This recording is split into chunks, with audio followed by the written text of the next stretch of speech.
The Second Epistle to the Corinthians. Introduction. The author of the epistle is Paul. Paul had written 1 Corinthians from Ephesus, where he had been engaged in a great ministry. He had written, "For a great door and effectual is opened unto me, and there are many adversaries." 1 Corinthians 16:9.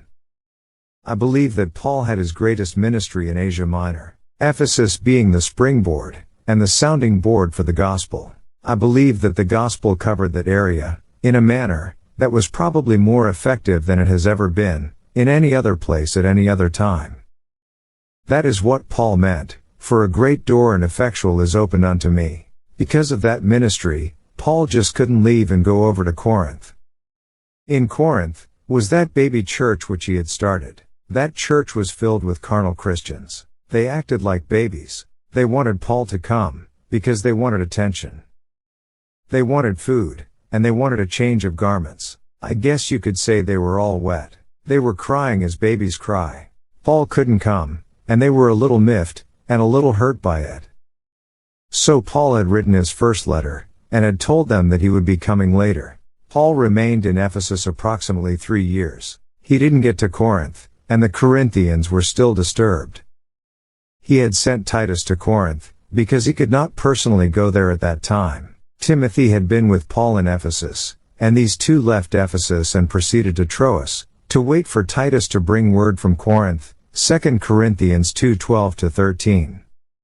When Titus did not come, Paul and Timothy went on to Philippi. It was there that Titus met them, and brought Paul word about the Corinthians. He brought good news from Corinth, that the Corinthians were obeying the things that Paul had told them to do, in his first answer to their questions, that is, in 1 Corinthians.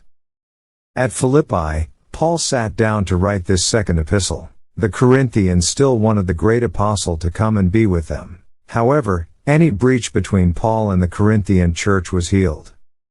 In this epistle, Paul opens his heart in a very wonderful way. To tell the truth, Paul lets us come to know him better personally, in this epistle, than in any other letter. 2 Corinthians deals with conditions of the ministry within the church. 1 Corinthians dealt with conditions and corrections in the church. Outline. This epistle is difficult to outline, as it is less organized than any of Paul's other letters, but it contains more personal details. In each chapter, there is always a minor theme developed, which sometimes seems to take the place of the major theme, and is generally expressed in some striking verse. This may explain the seeming difficulty in outlining and organizing this epistle. We will note this, as we consider each chapter. 1. Comfort of God, chapters 1-7. Christian living. A. Introduction, chapter 1 1-2. B. God's comfort for life's plans, chapter 1 3-24. C. God's comfort in restoring a sinning saint, chapter 2. D. God's comfort in the glorious ministry of Christ, chapter 3. E. God's comfort in the ministry of suffering for Christ, chapter 4. F. God's comfort in the ministry of martyrdom for Christ, chapter 5. G. God's comfort in all circumstances of the ministry of Christ, chapter 6. H. God's comfort in the heart of Paul, chapter 7.